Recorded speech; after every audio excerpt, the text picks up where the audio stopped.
Today it is hard to find a profession where you are not being watched. Rupa Publication, The Eyes Habit. Introduction. I was going through the romantic poets, looking through quote, looking for a quote to head his initial. The Eyes Habit. The train compartment. I had the train compartment to myself up to Rohana. There, a girl got in. A couple who saw her off were probably her parents. They seemed very anxious about her comfort, and the woman gave the girl detailed instructions to where to keep her things and to not lean out of the window and how to avoid speaking to strangers. They called their goodbyes, and then train pulled out of the station. As I was totally blind at the time, my eyes sensitive only to light and darkness, I was unable. I was unable to tell what the girl looked like, but I knew she wore slippers from the way they slapped against her wheels. I would take I would take me some time it would take me some time to discover something about her looks, and perhaps I never would. But I liked the sound of her voice and even the sound of her slippers. Are you going all the way to Dehra? I asked. I must have been sitting in a dark corner because my voice startled her. She gave me a little exclamation and said, I didn't know anyone else was there here. Well, it often happens that people with good eyesight fail to see what is right in front of them. They have too much to take in, I suppose.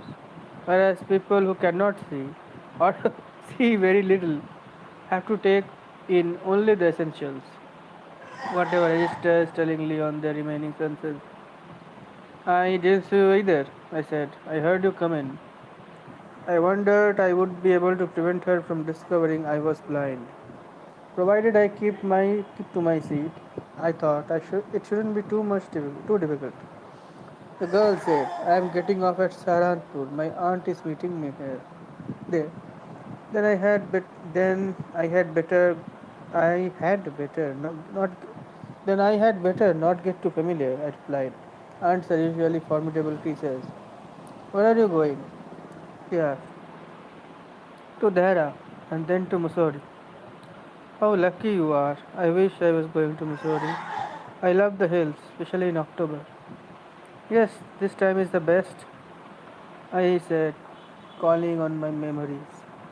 Hills are covered in wild dahlias and sun is delicious. At night you can sit in front of a log fire and drink a little brandy. Most of the tourists have gone and the roads are quiet and deserted. Yes, October is the best time. She was silent. I wondered if my words had touched her or whether she thought me a romantic fool. Then I made a mistake. What is it like outside? I asked. She seemed to find nothing strange in the question. Had she noticed already that I could not see? But her next question removed my doubt. Why don't you look out of the window? She said. I moved easily among the birds and felt for the window ledge. The window was open. I faced it, making a pretense of studying the landscape. I heard the panting of the engine, rumbling of the wheels, and in my mother's eye I could see telegraph posts flashing by. Have you noticed? I ventured. The trees seem to move while we seem to be standing still. That always happens. Do you see any animals? No, I answered quite confidently. I knew there were hardly any animals left in the forest near there. I turned from the window and faced the girl, and for a while we sat in silence. You have an interesting face, I remarked. I was becoming quite daring, but it was a safe remark. Few girls can resist flattery. She laughed pleasantly, a clear, ringing laugh. It is nice to be told I have an interesting face. I am tired of people telling me that I have a pretty face. So you do have a pretty face, thought I. And aloud I said, well, an interesting face can also be pretty. You're a very gallant young man, he said. But why are you so serious? Why so serious? I thought.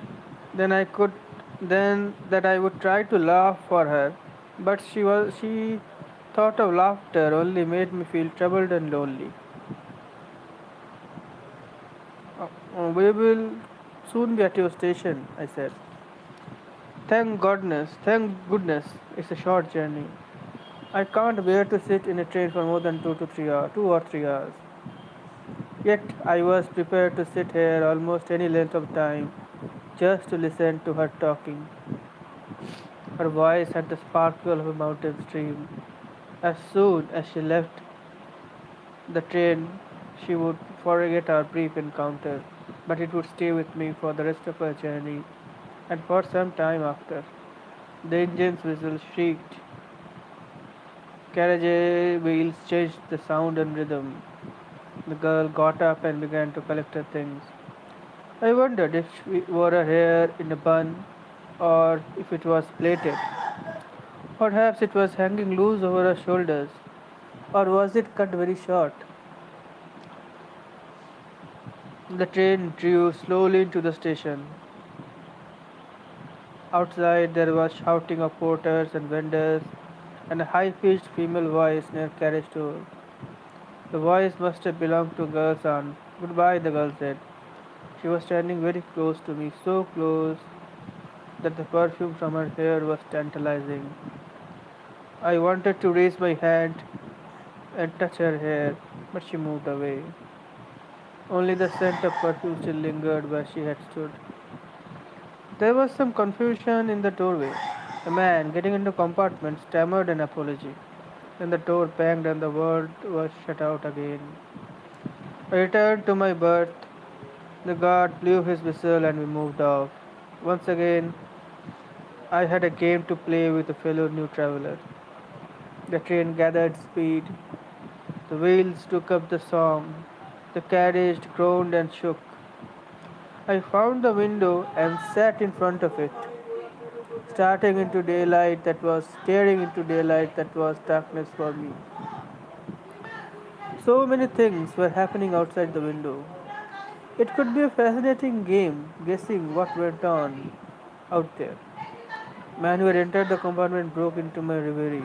You must be disappointed, he said. I am not nearly as attractive a traveling companion as the girl who just left. She was an interesting girl, I said. Can you tell me, did she keep her hair long or short? I don't remember, he said, sounding puzzled. It was her eyes, I noticed, not her hair. She had beautiful eyes, but they were no use to her. She was completely blind. Didn't you notice?